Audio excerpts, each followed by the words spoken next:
स्थापकाय च धर्मस्य सर्वधर्मस्वरूपिणे अवतारवरिष्ठाय रामकृष्णाय ते नमः. Namaskar to all of you. Welcome to the study of Ramakrishna, the Great Master. All of us had gone to Kamarpukur to see how Ramakrishna is doing there in Kamarpukur. After the sadhana, after the 12 years of severe austerities and having that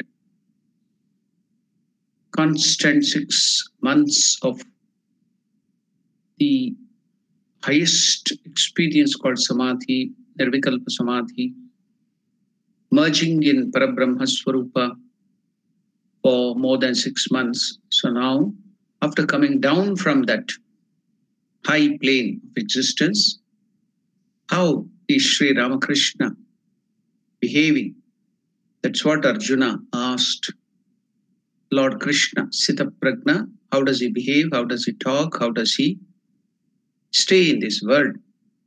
So now he's seeing the Lord, the Paramatma Swarupa, Parabrahma Swarupa consciousness everywhere.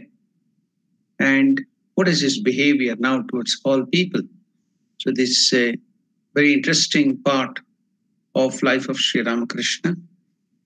Now, yesterday we saw, in spite of his guru Bhairavi Brahmani becoming egoistic and ill-treating everybody there in Kamarpukur, and himself insulting Sri Ramakrishna and Sharda Devi, in spite of that, Ramakrishna remained calm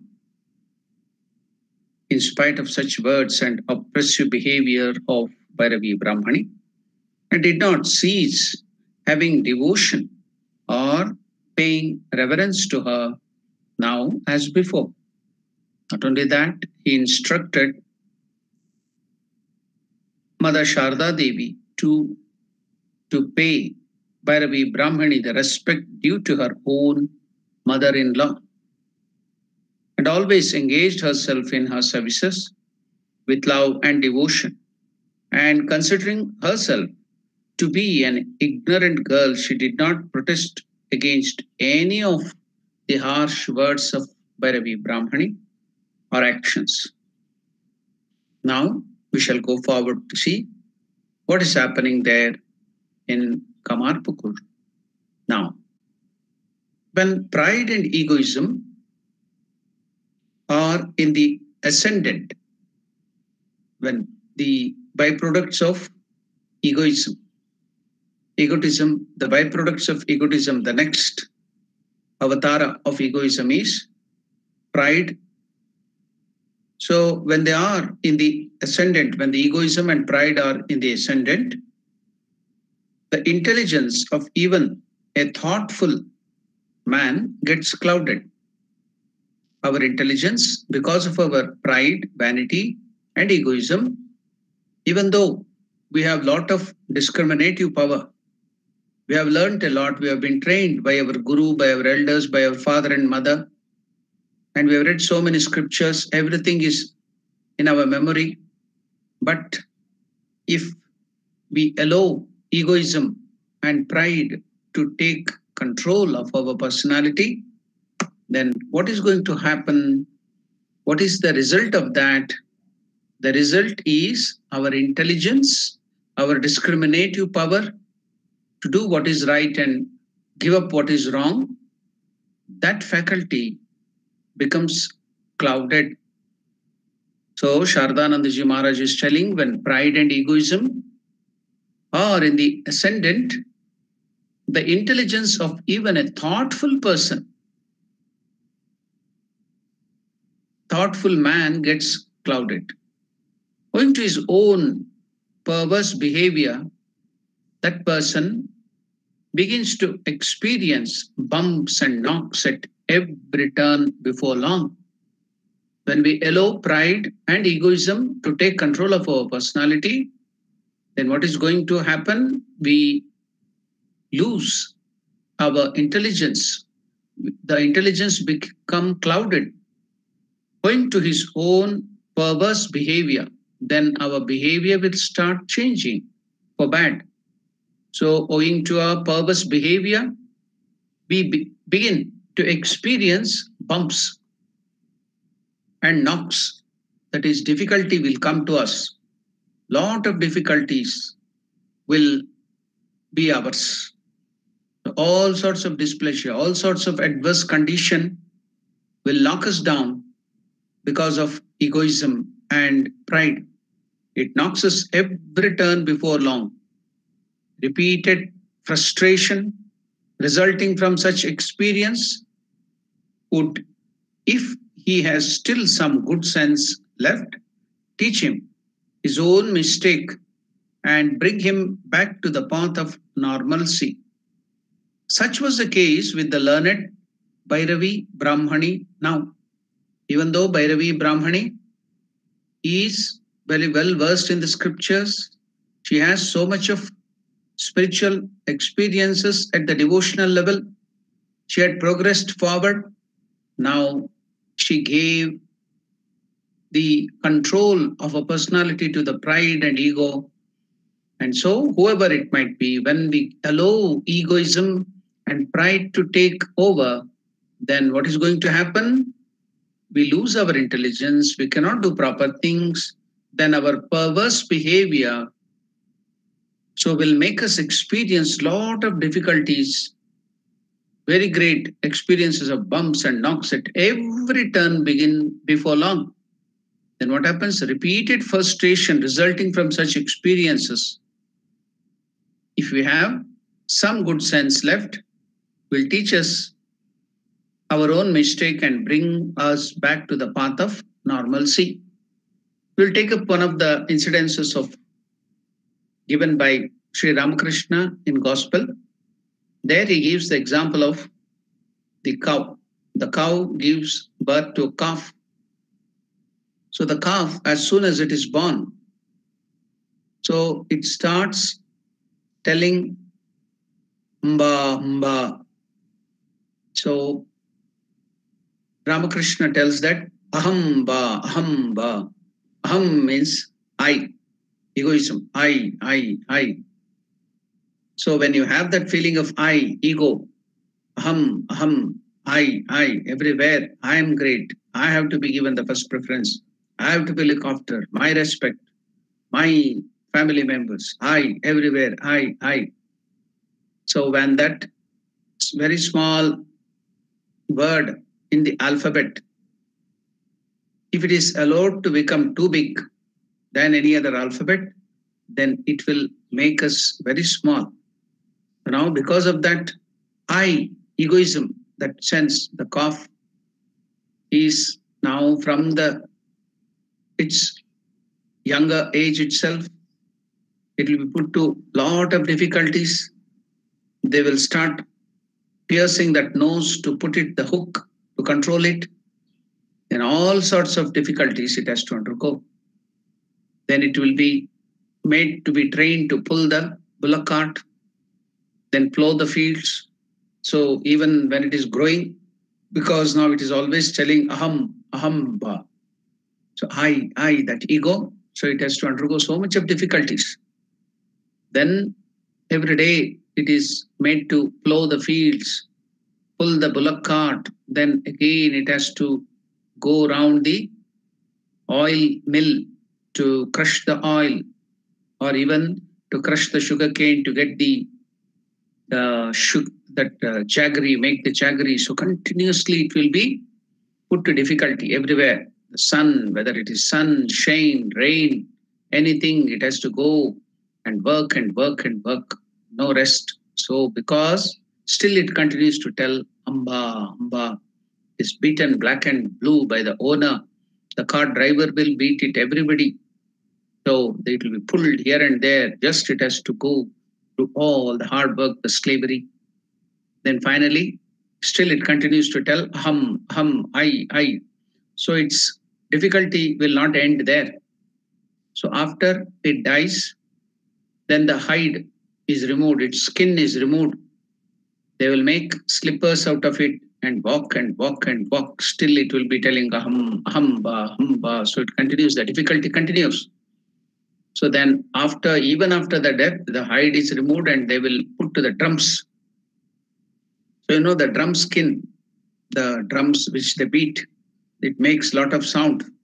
When they have to bring out the music, the percussion instrument, everything, the drums, that skin is made out of this hide of the skin of the cow.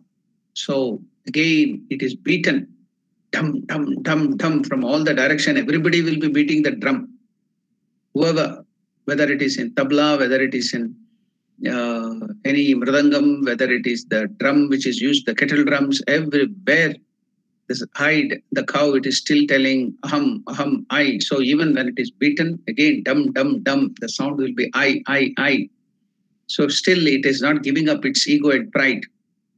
So then it is, after that, if it is torn away, they will make the slippers. So still it continues, the difficulty will continue because of its ego. Then finally, when that is also broken, then they make the what you call strings out of that skin. Ramakrishna, excuse me. So they will make strings out of it, and they will tie to the string will be tied to a machine, and they will pull that string, putting the cotton.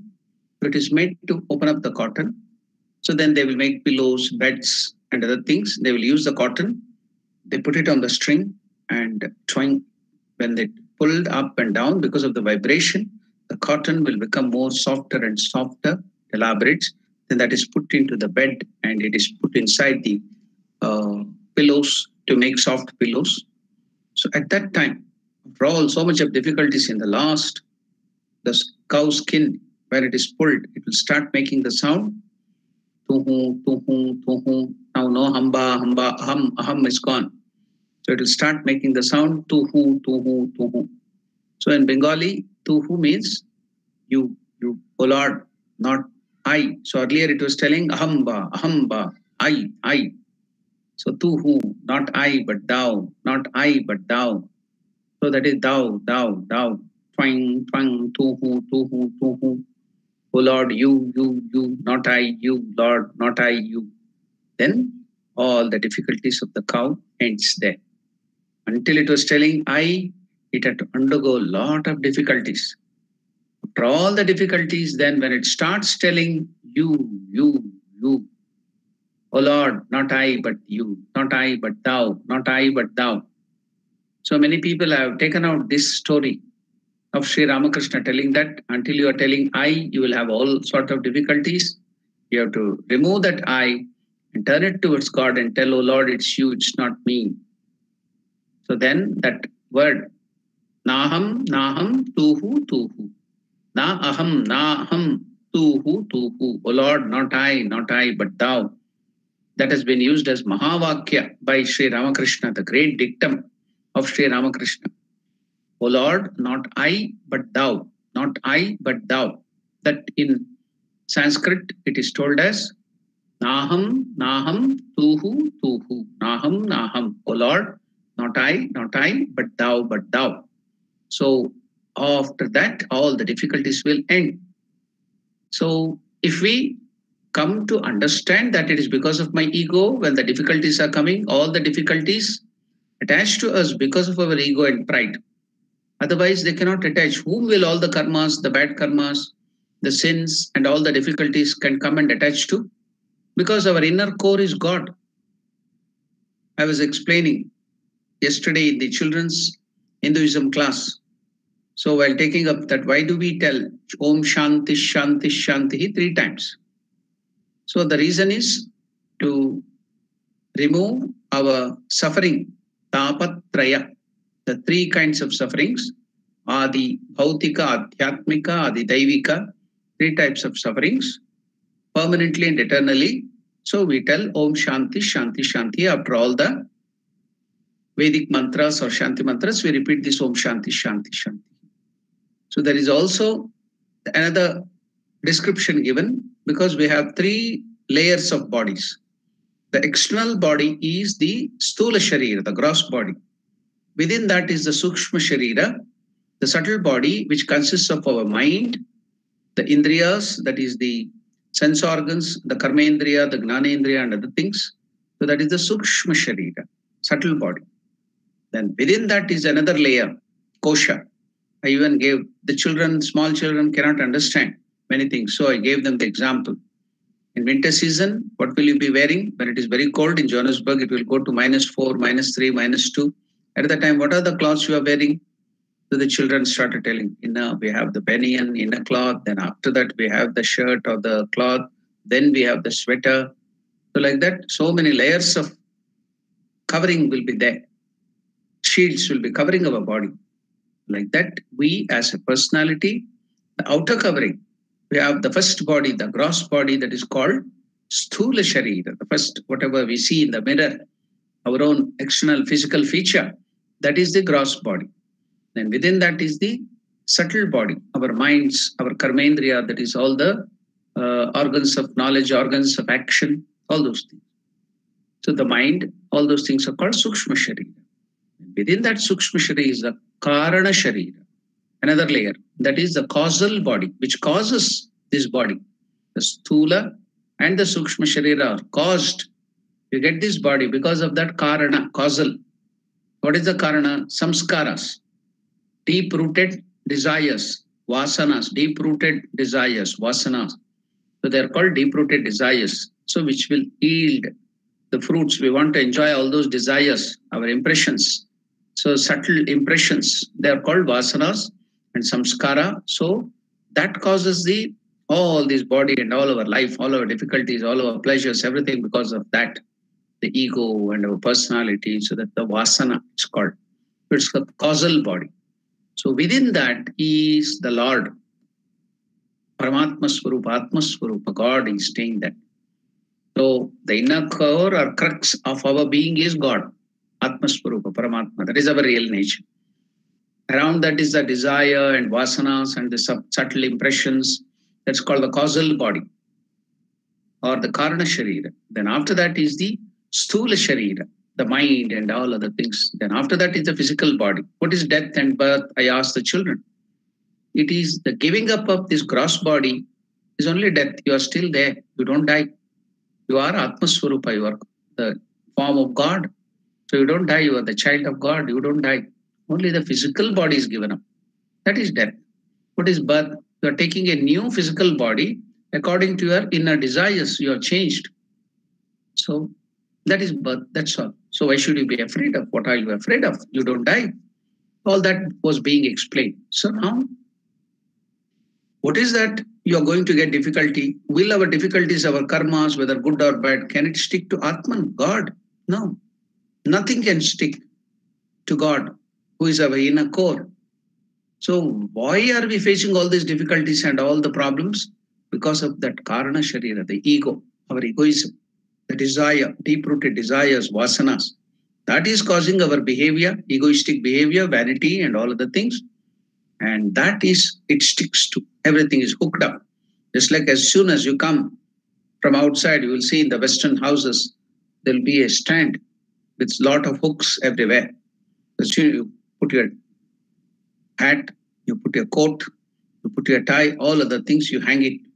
Just like all the karmas, what have you done? All the difficulties, all the problems, all the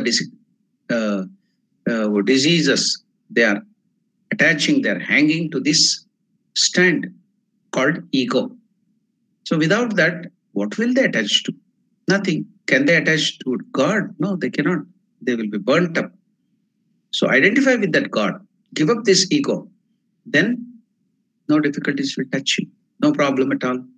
That's why Ramakrishna gives this example of that cow, the calf. How much difficulty? Because it was telling aham, aham, ba, ba, ba. So I. Then when it gives up that and start telling to whom, you, O Lord, you, not I, but thou, not I, but thou. No, the difficulties will end. So that is a beautiful story told by Ramakrishna. We can apply into our life. Why all these difficulties? Why all the problems? Because of our ego, because of our desires, because of all this vanity, pride. So that causes all the, see here, Shardanandaji Maharaj is also telling why human beings get into problem when pride and egoism are in the ascendant. The intelligence of even a thoughtful man gets clouded owing to his own perverse behavior. So he starts behaving perversely, peculiar manner, troubling others, hurting others. Because of his perverse behavior, he begins to experience bumps and knocks. He will not understand. Then he will start blaming everybody. The person will start blaming everybody. Why are everybody against me? Why are people criticizing me? All are criticizing me. All are giving me difficulty. All are trying to subdue me. So he can't understand. It is because of his perverse behavior, which arises from egoism, vanity. That has to be given up. Then automatically all this will stop. He will be blaming everybody, the whole world he will be blaming. But he will never blame his ego. He is the reason for everything. You can't understand. The moment you come to understand, then half the problem is solved. Then you can. The moment you come to understand you have a disease, then you'll go to the doctor, will start taking the medicine. Then half the problem is solved. Then every problem will be solved.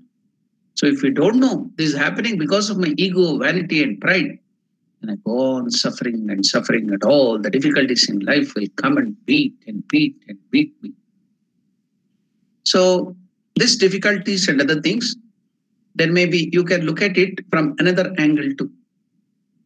What can we look at it from another angle? Yeah, even after I coming to know that is because of my ego, that I'm getting all the difficulties. I have done so many karmas, that's why it's still continuing with the momentum. Whatever the karmas I have done, it is still bringing me all the difficulties. How to take it now? Swami Vivekananda gives a wonderful way of taking it. So Swami Vivekananda at one place tells, difficulties are better teachers than happiness. That's one of the statements. I always take help of these statements of Swami Vivekananda. What is that? Difficulties are better teachers than happiness. So difficulties are the teachers which help us to understand life better. So after realizing because of my ego, I'm getting that. And what is the next statement which helps us to overcome this? Swami Vivekananda tells, each time you get difficulty, each time you get some disease, you are in problem, you are into a lot of varieties of displeasure. What is happening behind the scene? What is happening then? Swami Vivekananda tells, your identity, you are now identifying yourself with the ego. Each time you get a difficulty, each time you get a bump, each time you get a disease, each time you get some troubles, what happens behind the scene? So Swami Vivekananda tells, your identity with the ego is shaken, dislodged. Your identity, you are identifying with that false ego, Maya. Ego is Maya, Ramakrishna tells. Ego is Maya. So your identity with the ego is dislodged, shaken. And what happens next? Your identity with Paramatman, your real self, Parabrahmaswarupa God, is lodged. So your identity with the ego is dislodged when you get difficulties. That is why the difficulties come, all the problems come. Then your identity with Paramatman is lodged, which is very good, isn't it? So are not difficulties better teacher than happiness? Yeah, they help us to lodge ourselves with our Paramatman real nature. But if you learn and give up your ego quickly, give up your identity with the wrong, false ego, pride, and vanity, then automatically you will and identify yourself with God, then you will not get difficulties at all. Even if the difficulties come, you will not feel the pain at all. It will go away. So you should remember another few words of Mother Sharda Devi. Miseries are gifts from God. Miseries are gifts from God. So they help us to go towards God. And there is one more saying in South India. And what is that? The saying is, Jananige Matina Pet, Konanige Donneya Pet. Jana means an intelligent person. He can understand just by some words of the elderly people, parents, and gurus. So by the words, sweet words, good words, don't do that. It's not good. Don't be egoistic. So these words itself are enough. He will have faith in their words and give up the ego. Just now Ramakrishna told the story. So now we have to give up that ego. But we will continue with that. We don't hear them. So for such a person who is unintelligent, because of the ego, his intelligence is covered, because now he's unintelligent, Kona. Kona means a bison, buffalo, bison. Buffalo is called Kona. So thick skin, can't understand. So for him, Matu means sweet words. If you understand by the words, beatings of the words, then you are saved from the beating of the sticks. So if you don't understand this problem of the ego and vanity, you will get beating from the sticks. If you are intelligent, then just beating of words by the good advice of the elders, gurus, avatara purushas, will understand it and give up. Otherwise, beatings of the stick. So now, repeated, what will happen if we still pursue with our perverse behavior due to ego?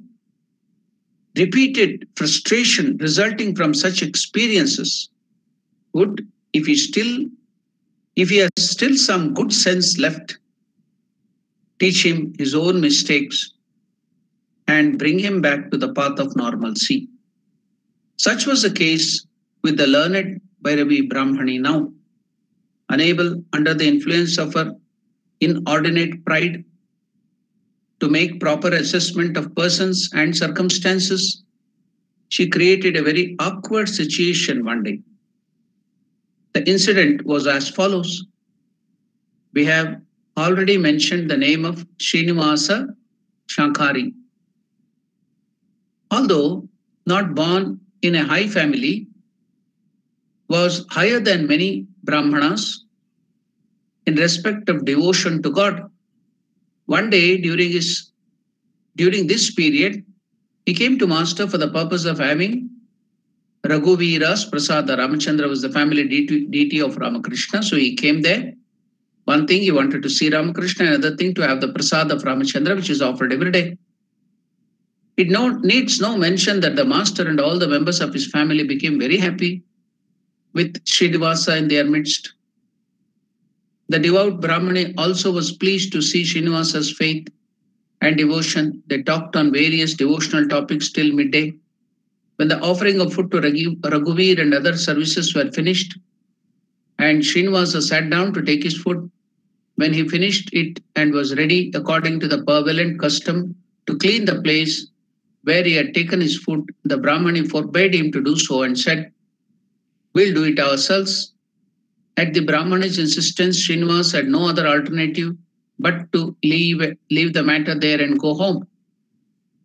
In villages, that too, olden days, now it was 1850s at that time. You know, the caste restrictions, rules and regulation, the prejudices were very strong. That to villages, society, no, modern things have come, so the old things will be very, very strong. In villages of those time, dominated as they were by the caste rules and regulations, great quarrels and party feelings often used to spring up on account of the breaking of those rules and regulations. And such an event happened now for the Brahmana woman who came to visit the Master, raised great objections to the cleaning of the livings of Srinivasa by Bhairavi, who was a Brahmana by caste. The Bhairavi did not admit the validity of their objection. The quarrel gradually increased. Hriday, the Master's nephew, heard of it, knowing that a great quarrel might arise over the trifling event. Hriday asked the Brahmani not to violate the prevailing customs, but she paid no heed to his words. Hriday got incensed and a noisy quarrel ensued between him and Brahmani. Hriday said, "If you do so, we won't allow you to remain inside the house." The Brahmani was not the sort of a person to yield to threats. She replied, "What harm if you don't?" Manasa, that is the goddess of snake, the Brahmani thus compared herself to that angry snake. That Manasa will go to bed in Shitala's room. So Shitala is the temple in which Shitala goddess was installed. So I am that snake. I'm not afraid of your threats. I'll go to the temple. I'll go and stay in the temple. All the other members of the house mediated, entreating the Brahmani to refrain from cleansing the place. This brought the quarrel to an end. Although she submitted to this, the Brahmani's pride was severely wounded that day. When her anger subsided, she thought calmly. When her anger, in the rage of anger, we can't understand what is right and what is wrong. Just like when there is some wind raging, the storm of the sandstorm is raging. Because of the dust raised by that, you cannot identify what kind of tree is in front of you. You go and dash yourself into any of the tree, whether it is small tree, whether it is a sandalwood tree, whether it is a fig tree, whether it is a banyan tree, whether it is a gum tree. You cannot understand what it is because of the fit of rage. The storm, the sandstorm, everywhere dust, you can't see. Likewise, when you are in the fit of anger, you cannot understand, you can't think properly. So do not take decisions when you are in a fit of anger. So now Brahmani's pride was severely wounded that day. When her anger subsided, she thought calmly. After that, she thought calmly when her anger came down over the matter and understood her own mistake. She understood the ego, the pride and vanity which was causing all this problem. She thought that when she was committing such blunders again and again, because of that ego, she could understand when she started thinking in a calm state of mind what is happening. When she could understand why so much of problems are happening, why is she committing such blunders again and again? She should no longer continue to stay here.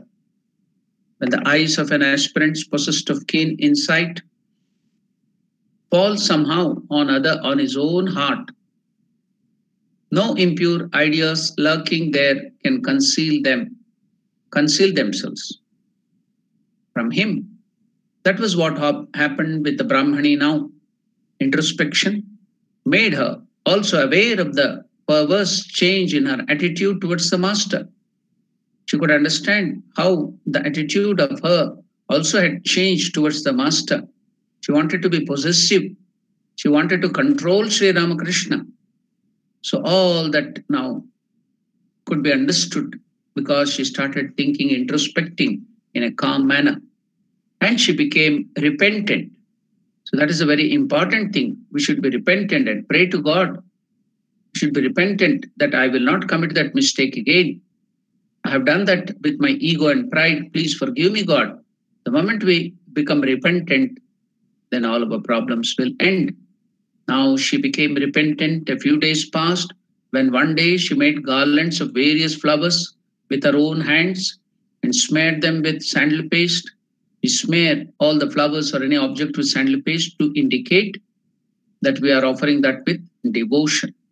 So sandal paste is an indication of devotion, bhakti. So she made the garlands, she made garlands of various flowers with her own hands and smeared them with sandal paste, and having beautifully adorned Sri Ramakrishna as Sri Chaitanya Mahaprabhu asked his forgiveness. She asked Sri Ramakrishna's forgiveness with all her heart. Afterwards, controlling herself carefully and offering her heart and soul to God, she left Kamarpukur and took the path of Kashi, Varanasi, the abode of Lord Shiva, the Lord of the universe, Vishwanatha. Thus did the Brahmani take her final leave of the master after having spent 6 long years with him at a stretch. The master spent about 7 months in various spiritual moods at Kamarpukur and returned to Dakshineshwar probably at the end of 1867, when he had regained his health and was almost as strong and healthy as before. An important event happened in his life shortly after his return. We shall present it to the reader now. Now we are entering now Ramakrishna. After staying 7 months in Kamarpukur, regaining his health because of the severity of his austerities and sadhana, now because of staying in Kamarpukur, eating food at the proper time, so he regained his health. Now he started to Dakshineshwar again. That was at the end of 1867. The master's pilgrimage and story of Hridayarama. Mathurnath and his wife were now getting ready to visit the principal holy places of northwestern India. A day for the commencement of the journey was fixed in the month of January, and it was settled that many persons, including Mathurnath's guru's sons, that is a family guru, every family there in Bengal and other places in India, there will be a family guru who will be guiding them, giving them mantra diksha. So that family guru tradition is there in India. So now he was taking the guru's son and others should go with him. Mathurnath and his wife made earnest requests to the master, Sri Ramakrishna, to go with them to this pilgrimage. Consequently, Ramakrishna agreed to accompany them with his aged mother. Ramakrishna didn't want to leave his mother, Chandramani Devi. He agreed if Chandramani Devi would accompany them too, the mother. Some say that Master's mother did not go to the pilgrimage with him, but Hridayaram told us that she did. So now Ramakrishna agreed consequently to accompany them to the pilgrimage with his aged mother and his nephew Hridayarama. Now, Mathur started with the master and others on the auspicious day of January 27, 1868. We have told the reader many things about Master's pilgrimage elsewhere. We shall therefore briefly mention here what we heard about it from Hridayarama. About 125 persons in all were in that pilgrimage. About 125 people were there in the pilgrimage. Mathurnath, his wife, her relatives, then Mathurnath's relatives, then the gurus, the family gurus' children, their family, and so many of his friends. Now Sri Ramakrishna, Ramakrishna's mother, Hridayaram, and some other people, officials, the workers, the servants, the maids, all together, the pilgrimage had more than 125 people, about 125 persons in all. Sri Ramakrishna, his mother, Chandramani Devi, Mathur, his wife, his daughter-in-law, his guru's son, Hridayaram, a Brahmin cook, a gatekeeper, and men and women servants were included in that pilgrim party. 1 second class and 3 third class carriages in the train were reserved in the East India Company. That train, English, the British train company was there, private. They were all private companies then. It was not government company. The railways belonged to some private people. So in the railway company, they booked how many carriages? 3 carriages. 4 carriages. 1 second class carriage and 3 third class carriages were reserved for them by the railway company. So then you can ask, why not the first class carriages? Why couldn't they book? All people know about apartheid and the British rule. The first class carriages were booked only for the whites. It was not given for the colored or any other people. So other than the British, the whites, nobody would be allowed in the first class carriages. That's why, though Mathur was capable of having the ticket in the first class compartment, he couldn't because the British rule was there. The apartheid was in some sort there too in India at that time. So it was ruled by the British. So 1 second class compartment and 3 third class carriages were reserved for them by the railway company. And it was so arranged that those 4 bogies could be detached. The bogies or the compartments could be detached at any place required between Calcutta and Kashi. So they were going to Kashi and they were on the way, they will be visiting so many other pilgrimage sites. So what will happen to the compartments then? So the company gave the permission that from the train, all these 3 or 4 compartments or bogies would be detached in that particular station, wherever that pilgrimage sites are. And they wish to go, roam all the places, go to the pilgrimage and come back to the compartment. Then it would be hooked to another train to go to their next destination. So that was the arrangement with the railway company.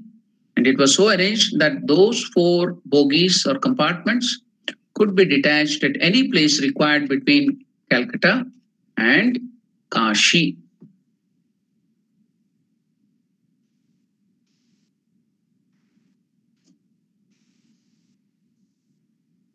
Now, Mathurnath Vishwas and others visited Sri Vaidyanatha temple, Shiva's very famous temple.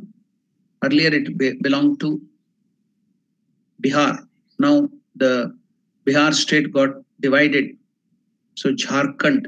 So now it belongs to Jharkhand, that state. So we have a very big ashrama there and very big institutions, school and colleges. So now there Ramakrishna visited this Sri Vaidyanatha. At that time we didn't have any ashrama because Ramakrishna ashrama had not started. So Mathurnath and others visited this Sri Vaidyanatha. Vaidya means doctor. So Vaidyanatha means Lord of all doctors. Vaidyanatha Shiva. At Devgar. So Deva means Lord. Ghar means house. The house of the Lord. So Devgar. Even now you have that place, Devgar. It's called by the same name, Vaidyanatha of Devgar. On the way and rested for a few days there, during which period an important event occurred.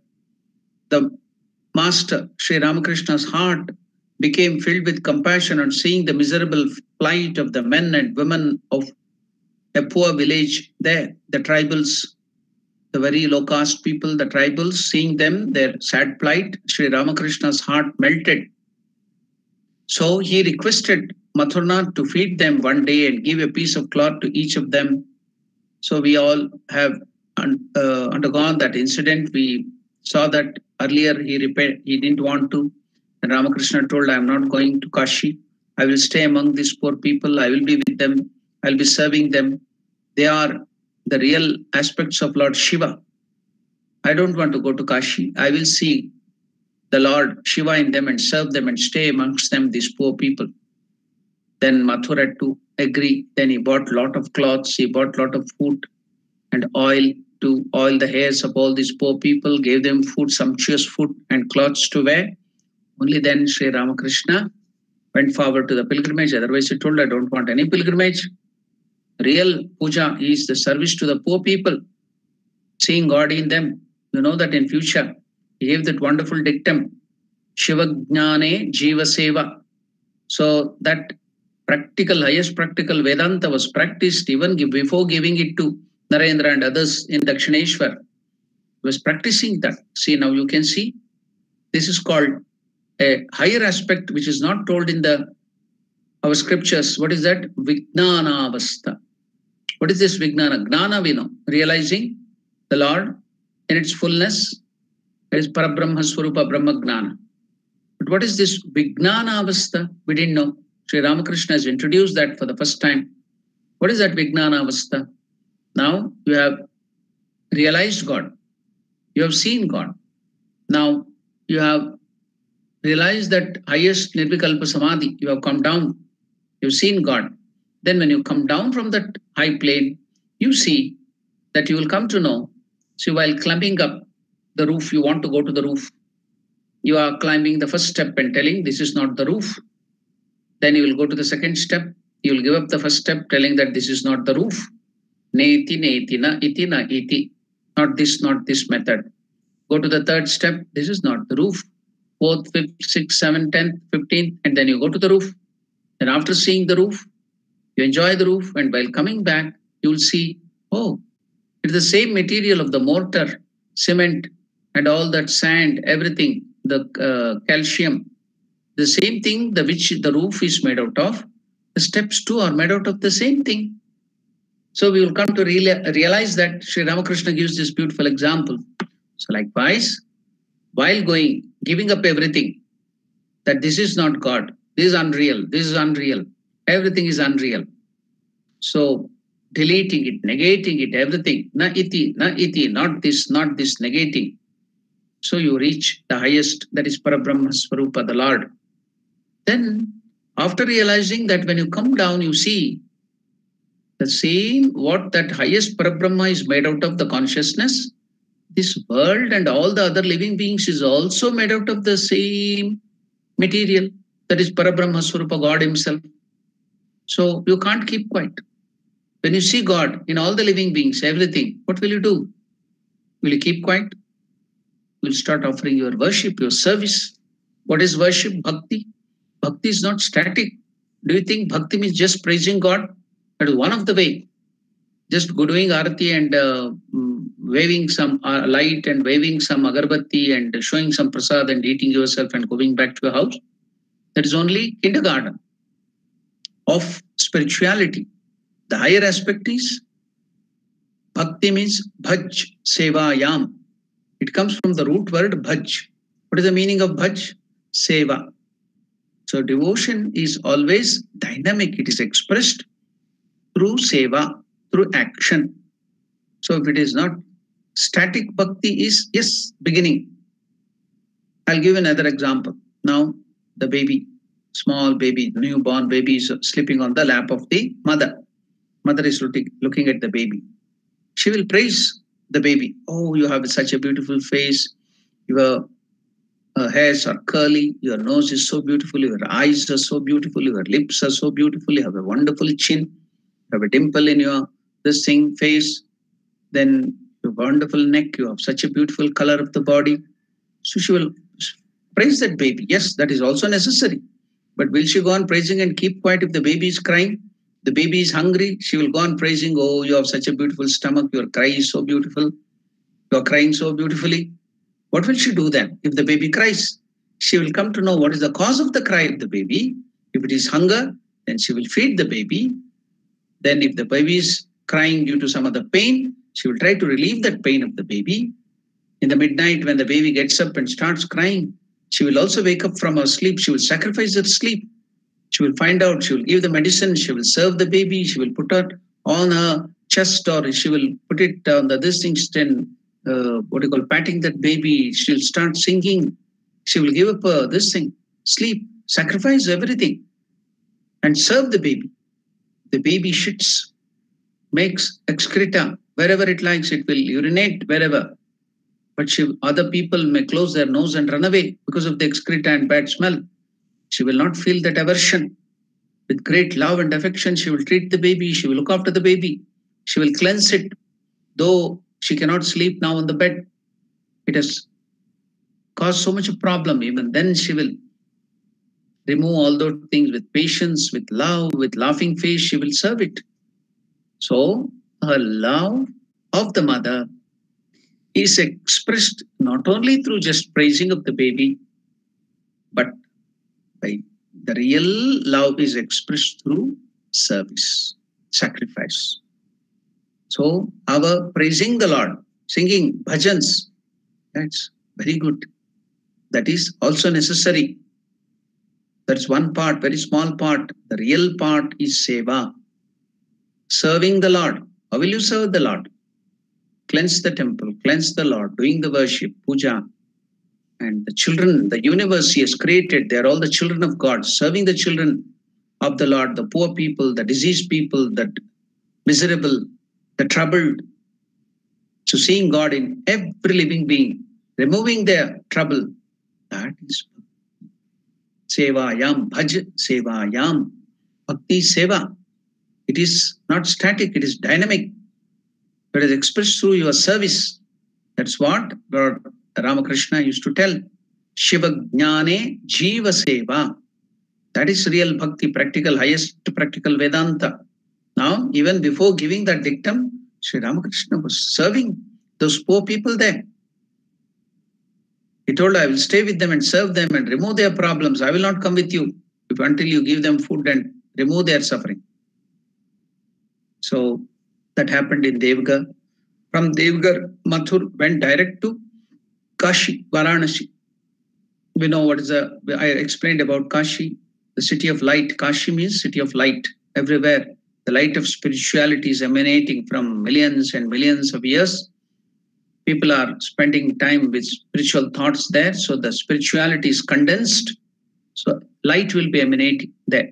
So that's why Kashi is city of lights. But also, It is covered with gold. Gold in the sense spirituality. So everywhere it is gold and gold. Ramakrishna had that vision.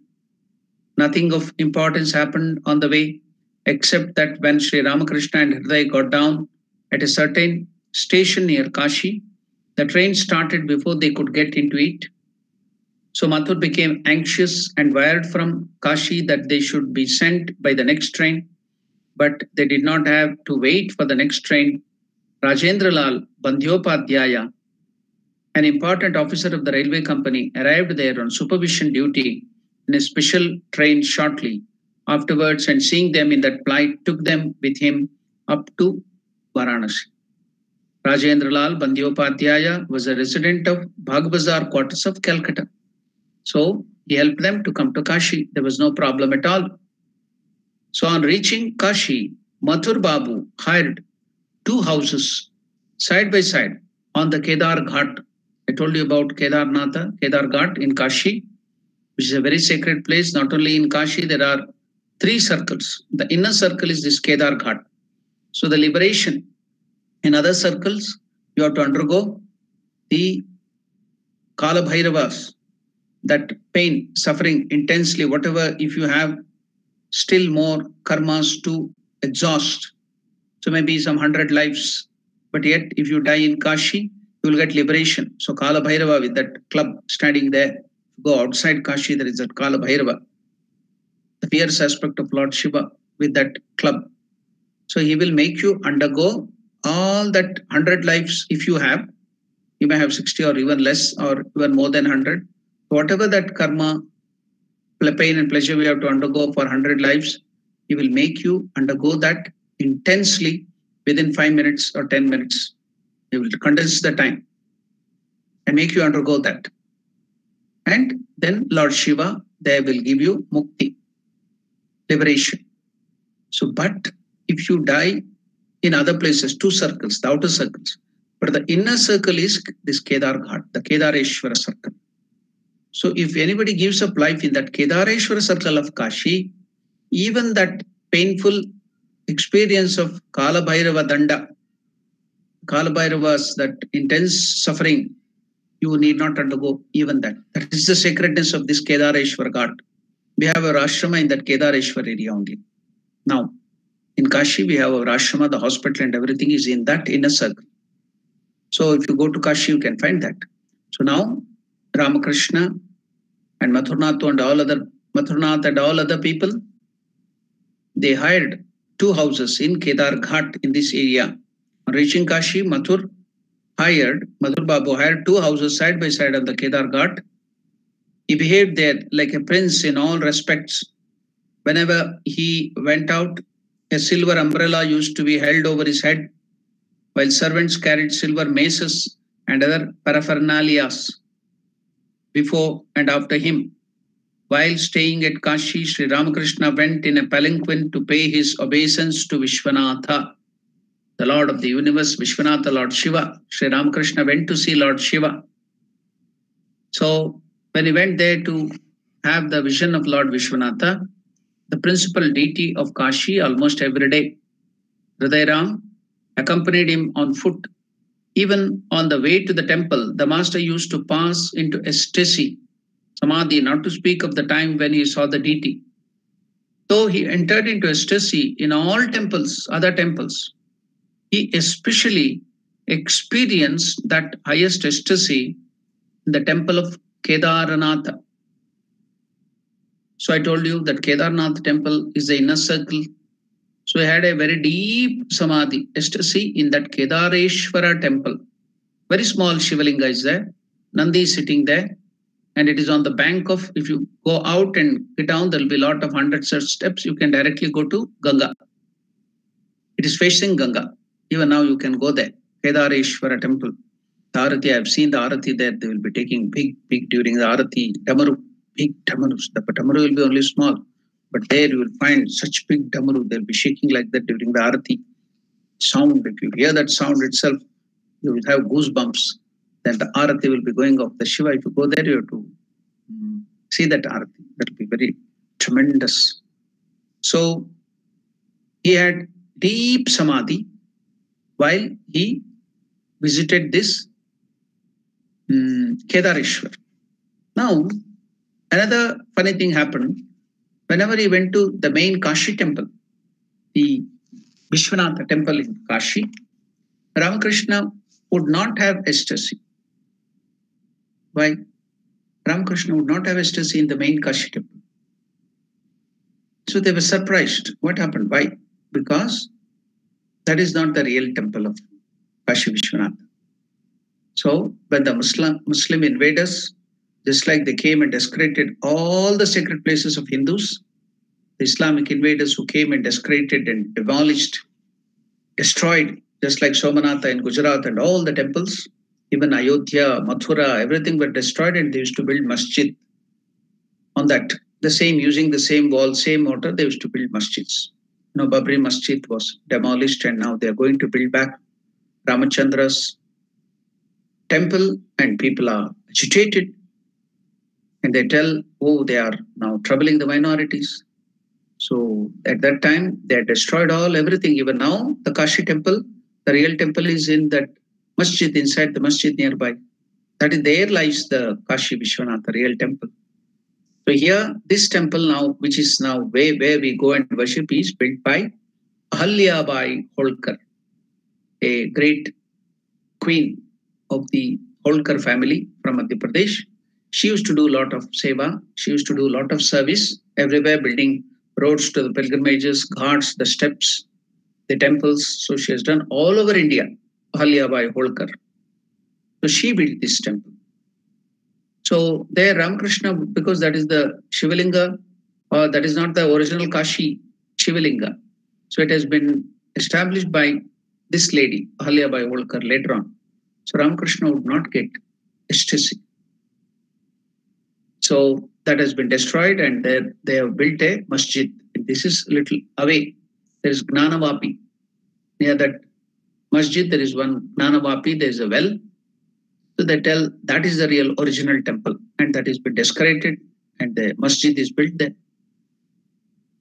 Then what happened to Kedarnath? They destroyed many other temples, but didn't they destroy this Kedareshwara temple and build a masjid? Yes, they went there. The Musalman, the Islamic commander, he went with big sword and maces to destroy that temple too.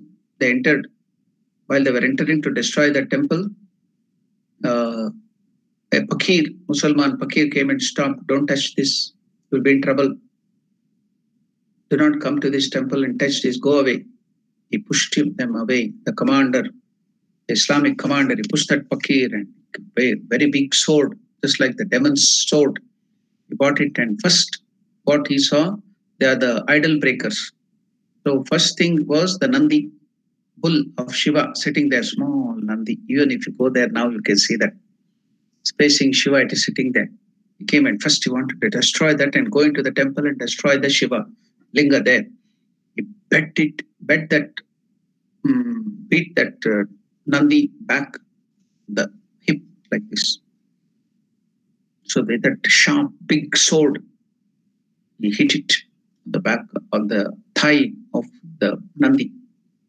So then there is a stone Nandi bull sitting there, stone piece there, big, this much big, small one. So when he hit that thigh, hot blood started oozing out, as if it was living. Hot blood, warm blood, started oozing out like a fountain. It fell on commander. Commander was shaken, seeing the blood from the stone image. Then they were all terrified, and they left there and ran away. So they couldn't go inside the sanctum. So it is not destroyed. So even if you go to that temple, Nandi, if you go to the Kedareshwar and see that Nandi bull, that thigh, it is the beating of that sword is still there. You can see that beating, the cut on the thigh of Nandi. And so because it was not destroyed, it's the same temple, the same old temple, the original temple.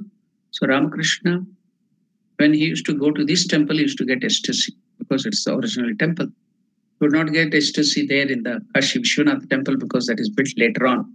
It is not the old one. The old one is just near away in that masjid. The real temple is there.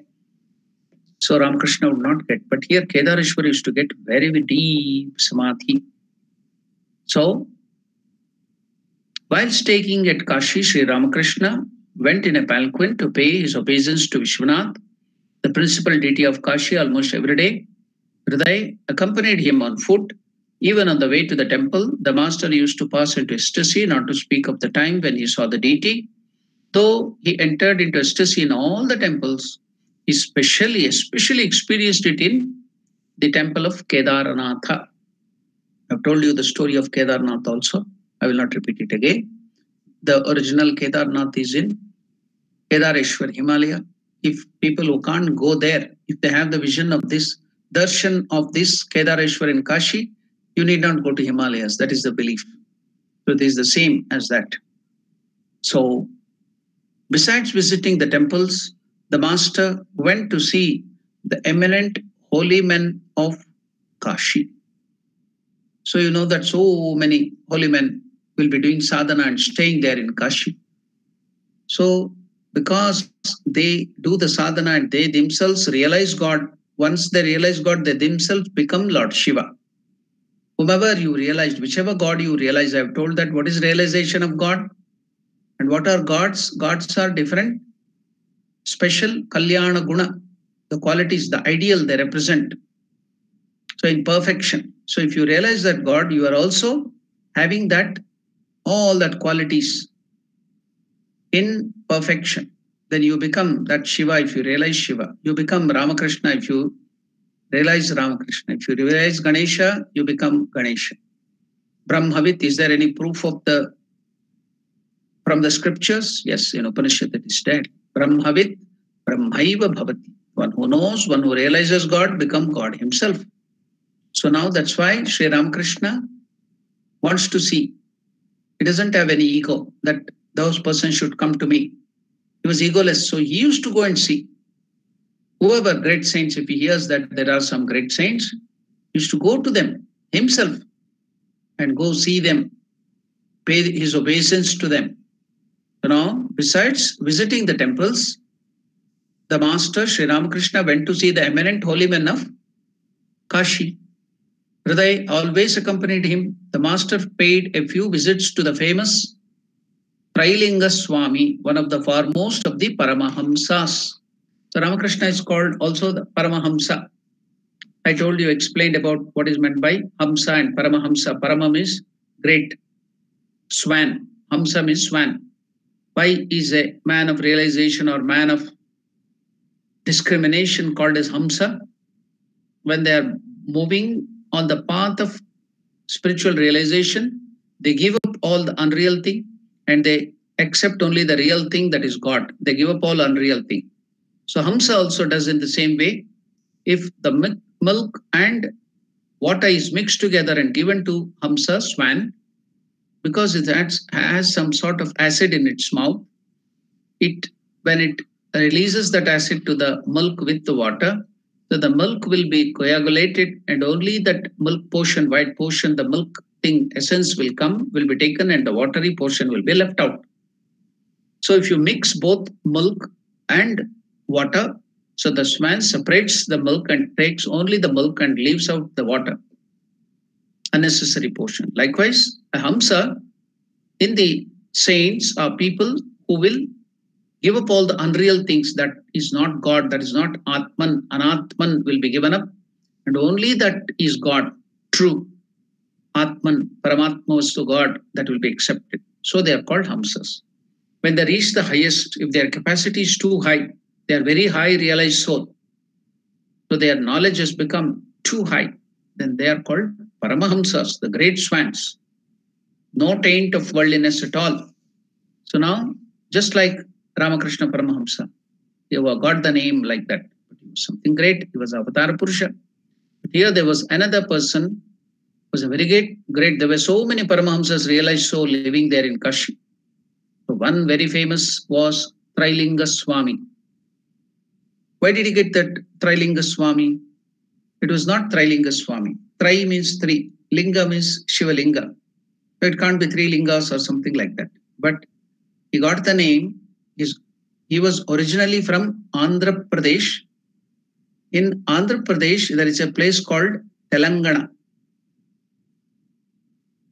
So in Andhra Pradesh, there is Rayalaseema, Telangana, Seemandhra. Like that, there are different areas which were ruled by different kings at that time. So Rayalaseema is where there are a lot of Rayalu. Rayalu means stones. So there are a lot of rocks and stones and mountains, granite everywhere. So that area where it is too much of those, that area is called Rayalaseema.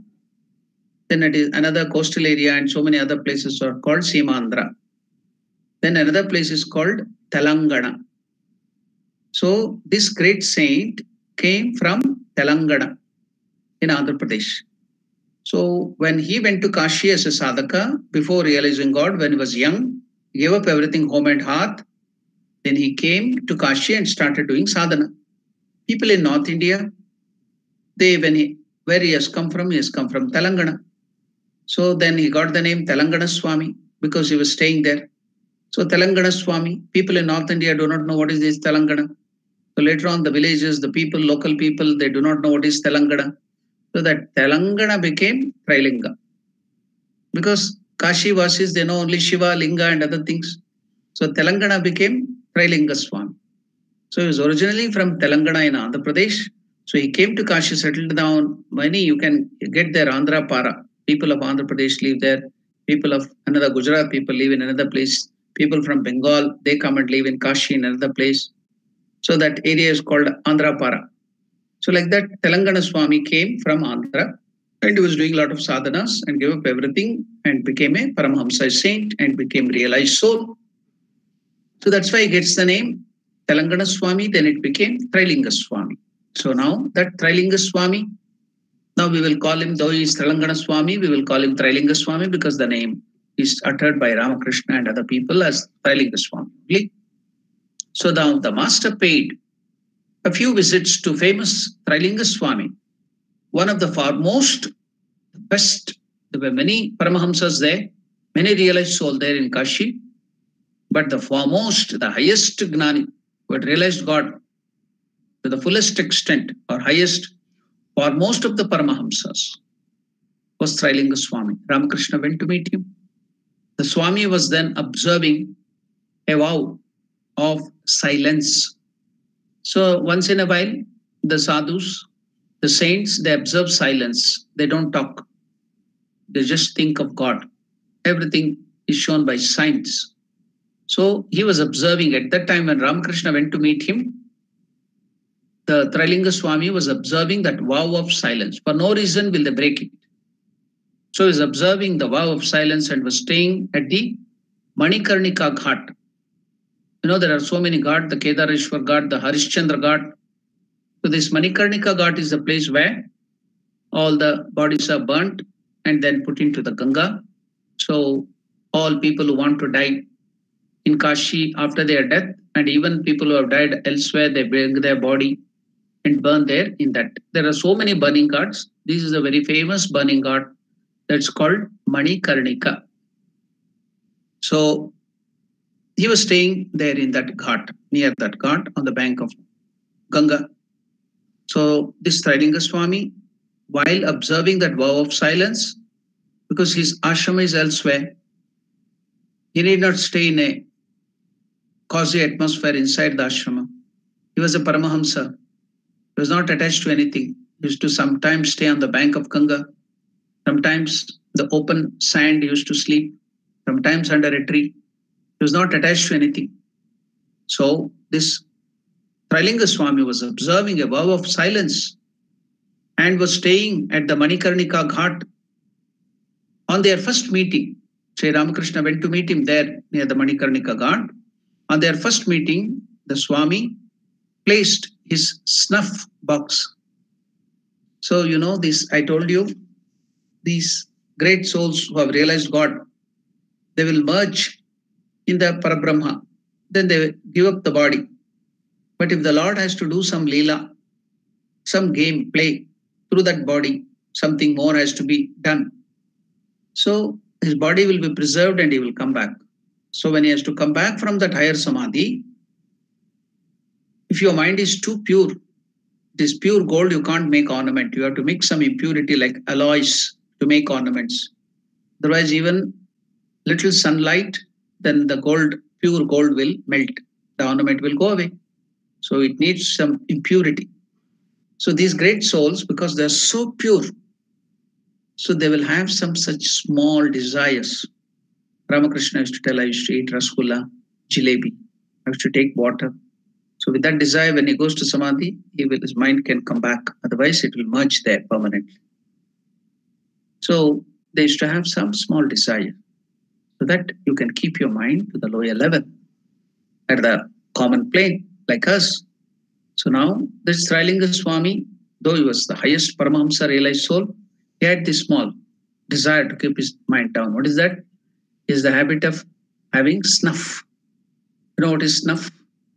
That tobacco powder, very nice cultured powder, seasoned tobacco powder will be there. It will be made like a very fine powder. So they take that in this form, 2 fingers from the box, they put it into their nose and they will inhale it. So that goes in this epithelial cells of the nose. So it gets mixed with that and it absorbs the caffeine, sorry, not caffeine, the nicotine. Caffeine is from the coffee. The intoxicant in that will be there. It will be absorbed in that epithelial cells and it goes to directly to the brain. The nicotine, the whatever that intoxicant, they will get intoxicated. So nowadays we don't see people. In olden days we used to see the old people will be always carrying this snuff box. They will open it and they'll beat that and put it to the nose and make that sound. So that snuff was there. Nowadays we don't see that. Many people have given up that habit. Olden people we used to see. So now this Trilinga Swami had this habit of having snuff.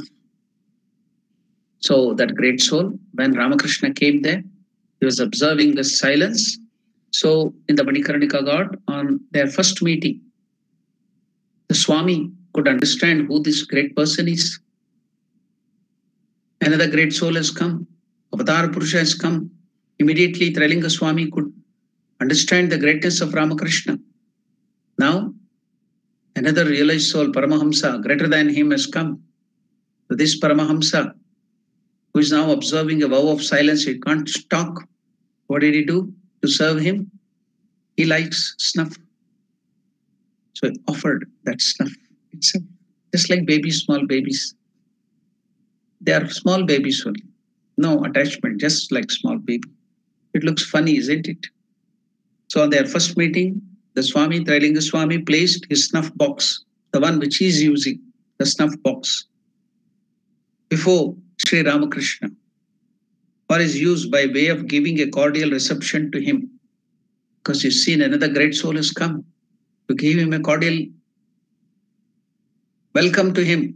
So he's offering his own personal snuff box to Sri Ramakrishna. He offered it to revere him.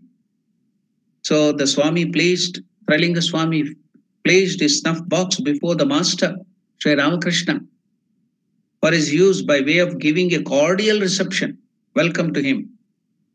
Then Sri Ramakrishna started examining. He was expert. Sri Ramakrishna, I told you, there were so many expertises, master degrees, PhDs. He was not from any university, but he used to learn from so many people. Who used to come, so many sadhus, expert sadhus used to come to Dakshineshwar. He had learned.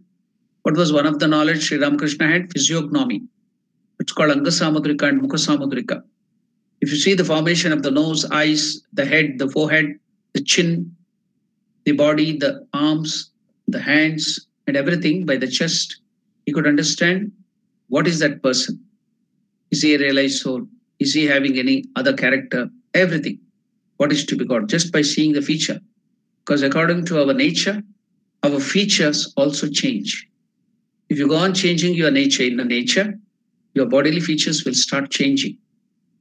So what our desire, inner things are, accordingly we get the different body. So by seeing the face, by seeing the body, that people who are expert in physiognomy can find out what is your character, what is your nature, what is your feature, what are your thoughts.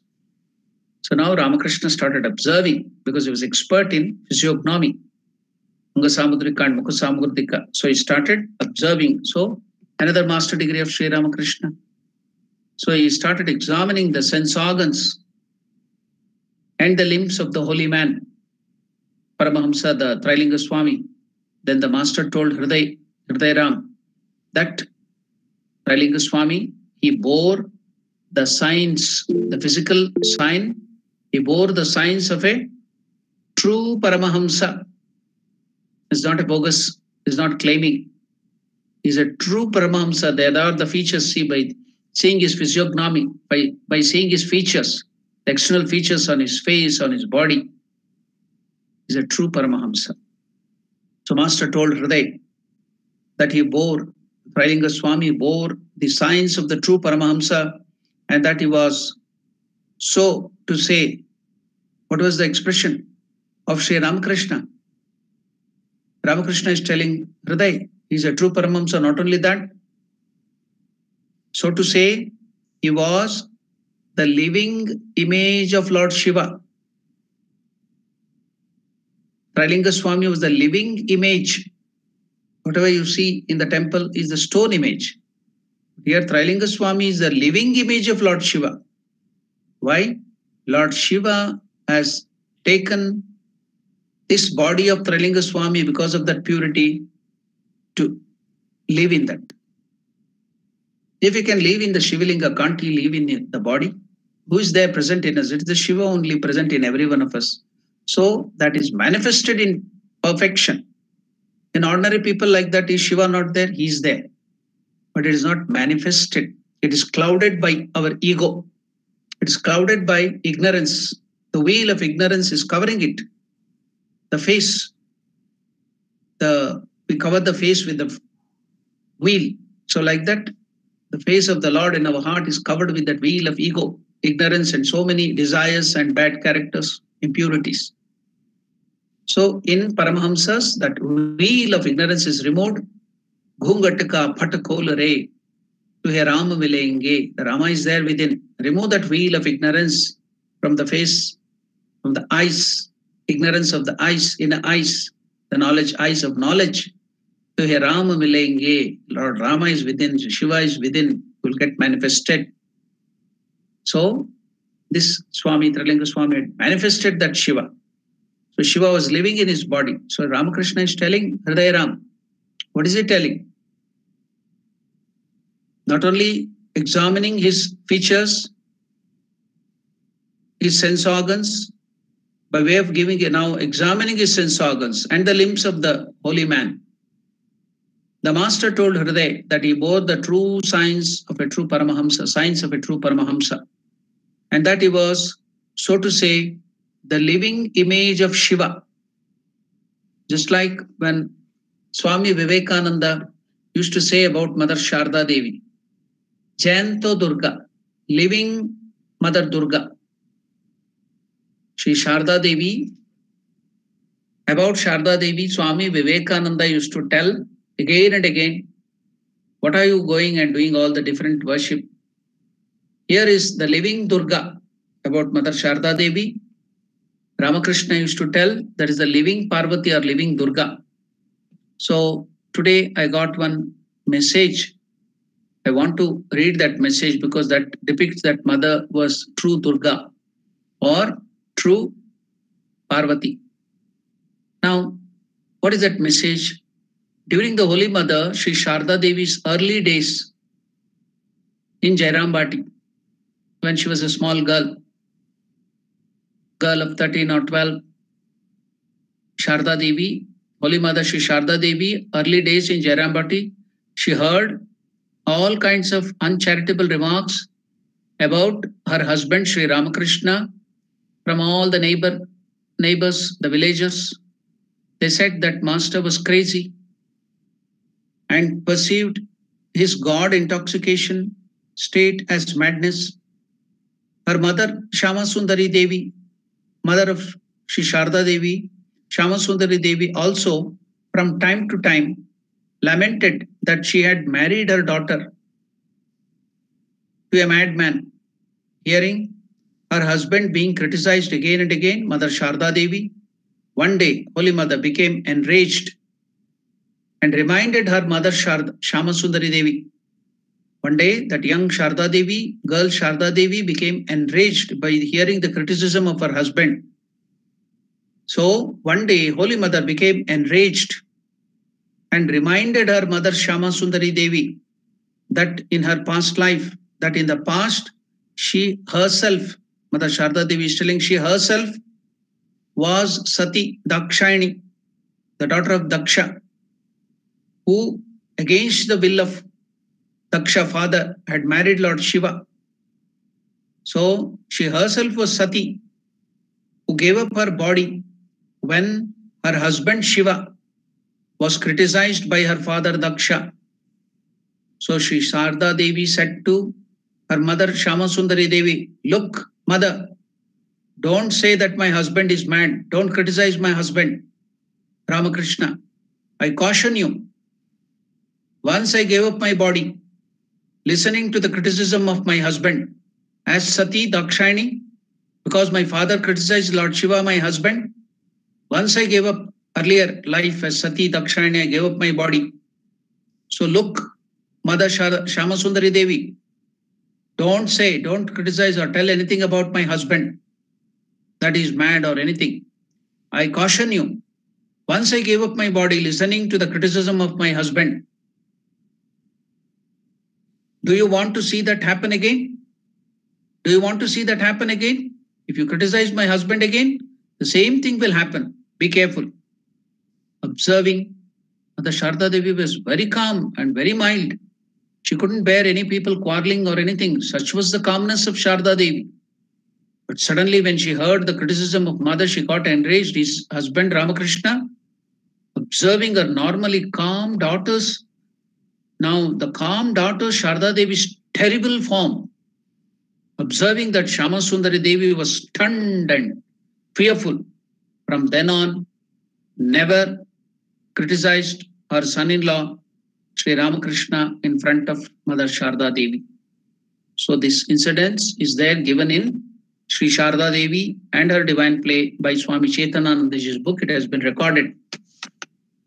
So Vivekananda used to call Mother Sharda Devi as Jivanta Durga, living Parvati. So now here Sri Ramakrishna is calling that Paramahamsa, Trilinga Swami, so to say, the living image of Shiva. He has manifested completely the Lord Paramahamsa, Lord Shiva, in himself. So Shiva is staying, living, manifesting in his body. The Swami, that is Trilinga Swami, had resolved to have a ghat, because thousands of people will come to take bath in Ganga. So building anything, building a temple in Kashi, building a ghat for the people there is considered as the highest seva to Lord Shiva. So doing any work, building ghat, building anything, road, a temple of Shiva in Kashi is considered to be very punya, highest punya you will get, highest meritorious act. So now our Trilinga Swami knew what is Kashi, speciality of Kashi, and what are the people he used to consider. See, Lord Shiva in all the pilgrims who comes to Kashi. So what did he resolve? Again that Vijnana Avastha. After coming down from Samadhi, he is living there and seeing Lord Shiva, his Ishta Devata and everybody. The Swami had resolved to have a ghat. There is a steps towards going to, steps to lead to Ganga, to go down to Ganga and take bath or do your religious activities. That is called ghat. That comes from the Sanskrit original word ghatta. So Trilinga Swami had resolved, he had taken a vow to have a ghat built near Manikarnika. At the request of the master, now Ramakrishna told, see, the Trilinga Swami had resolved and is now building the ghat there for the benefit of the pilgrimage to serve Lord Shiva in the form of the pilgrims, the devotees. So Ramakrishna requested Hriday, at the request of the master, Sri Ramakrishna, Hriday participated in the work. Hriday participated in the work by placing a few spadeful of earth. He went and participated in the work of building that ghat. So Ramakrishna had a very delicate body. So through Hriday, Ramakrishna participated in that karma yoga of building that ghat for the pilgrims, the Shiva Bhaktas, the devotees of the Lord who are coming there to take bath and doing religious activities. So for them, the ghat is built. And so Ramakrishna participated himself in that construction program, that is Karma Yoga. Hriday participated in that work by placing a few spadeful of earths there. So one of those days, the master invited and brought this great Paramahamsa Trilinga Swami to the residence of Mathur, brought him there and fed him with payasam, sweet, that porridge, sweet porridge payasam, serving Trilinga Swami, feeding that payasam with his own hands. So Ramakrishna is showing through this act that feeding a great saint is the highest punya karya. Ramakrishna himself, he is a Brahmagnani, realized soul. What punya does he want?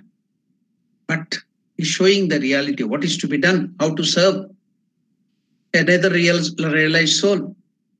So he brought him to his place, house, Mathur's house, the rented house there, and had prepared very good payasam, sweets and other things. And Ramakrishna himself fed Trilinga Swami with his own hands. So Ramakrishna has shown us, all the people, the devotees, the spiritual aspirants, what is the highest to seva? Serving a realized soul. You will get the highest punya. And doing the karma yoga. Now we are going to build a house to Sri Ramakrishna, that property. So that thousands of people, devotees will come. Thousands and thousands of people will come to get peace of mind. So many devotees, so many good people will come and get so much of peace of mind, and they will get their spirituality awakened. And so many good things, serving the poor, everything will happen. So that is the place where the Lord will reside and do his work. The house for the Lord is being built there. So even if we do little work in whatever way, just like here Ramakrishna made Hriday to do, keep some mud and stones, do that work. As I told you, that squirrel seva, the squirrel, well, Ramachandra was building the bridge to bring Mother Sita. So all the big monkeys and vanaras, they were so strong, they were bringing mountains and mountains, big boulders. What can the squirrels do? They are so small. So the squirrels used to go, bring small pebbles, one in the mouth, two in the hands, two small pebbles. Then they used to dip their tail, that that feathery tail, in the sea water and make it wet and roll it in the sand, and sand will get attached to the tail. They'll bring that sand and 3 pebbles and put it to Rama's bridge. Rama was very much pleased seeing the seva done by the squirrel. So it's called squirrel seva. The squirrel may be small, but the sand is a requirement, very, very essential for the bridge. And small pebbles, the big vanaras can big mountains. The small sand and other things, they bought essential things. The work may be very small. The Lord sees our heart. So that is called squirrel seva. Rama was very much pleased with the squirrel. So he took that squirrel, all the squirrels, and patted it on the back in his 3 fingers like this, patted it on the back. Out of love. He showed his affection. He showed that I am pleased with your service. And so the 3 fingers of Rama are marked on the back of the squirrel. You go to India, only in India you can find those squirrels. That squirrel has on the back the 3 marks. So we are taught from childhood that the squirrels are touched by the fingers of Sri Ramachandra. That's why they have that mark. Even now we see that it is permanently etched there. The 3 marks, the fingers of Lord Ramachandra. So that is called squirrel seva. Yes, we may be poor, Yes, we may be very weak, diseased, but we'll do little seva for the Lord. That's Karma Yoga. The Lord sees the heart. So here Ramakrishna has shown what is Karma Yoga and has shown how to serve a realized soul. So at the request, because Trailinga Swami was building that ghat for the sake of the devotees, for the people who come to take bath in Ganga, to sit there and do religious services. So the steps are required. So Trailinga Swami himself is building, making that ghat being built. So Ramakrishna also participated in that near Manikarnika at the request of Master Hriday, participated in the work by placing a few spadeful of earth, though it may be symbolical. But Ramakrishna is showing how important is Karma Yoga, how we can help you to quickly progress in spiritual life, get everything. The highest can be got, highest merit can be got.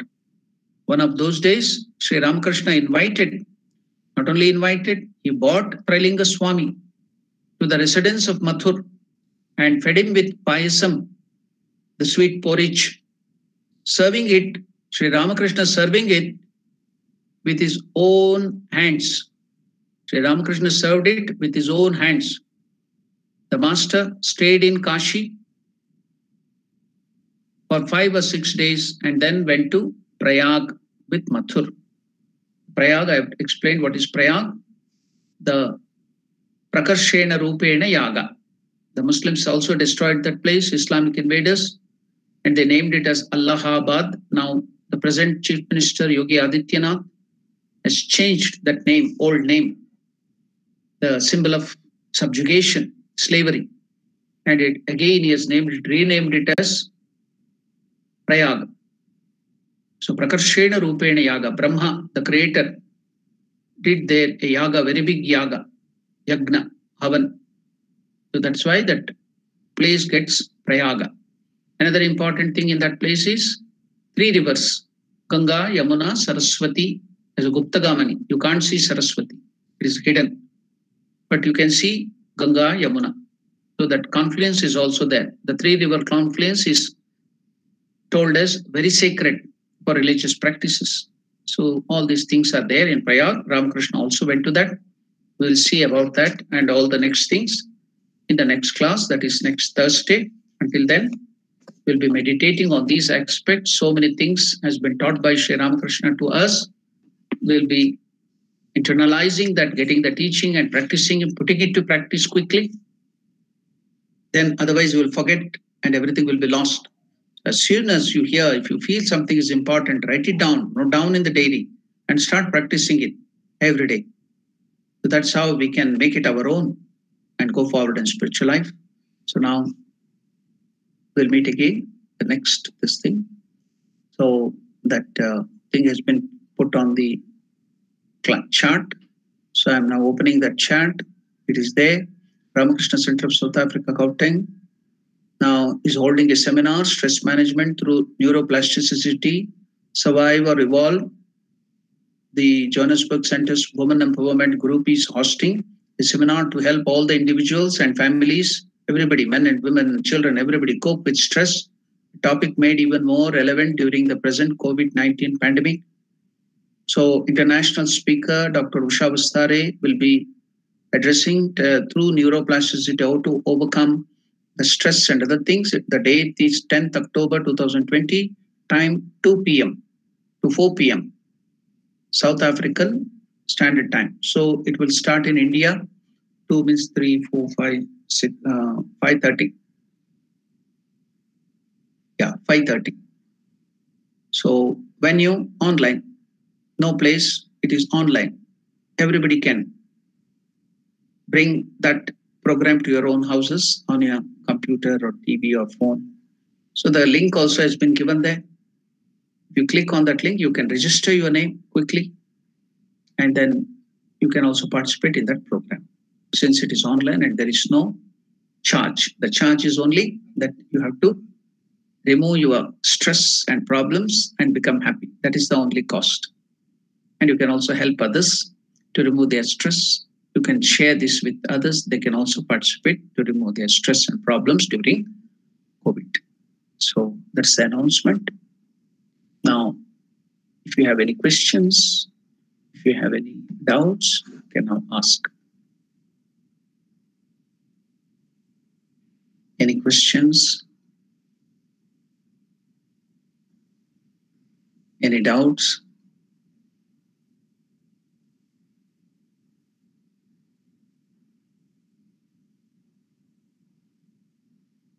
Okay. No questions, no doubts. So we will conclude the session with a prayer. Om Priyatam Pundarikakshaha Sarvayagneshwaro Harihi Tasmin Tushte Jagat Tushtam Prenite Prenitam Jagat Harihi Om Tat Sat Shri Ramakrishna Arpanamastu.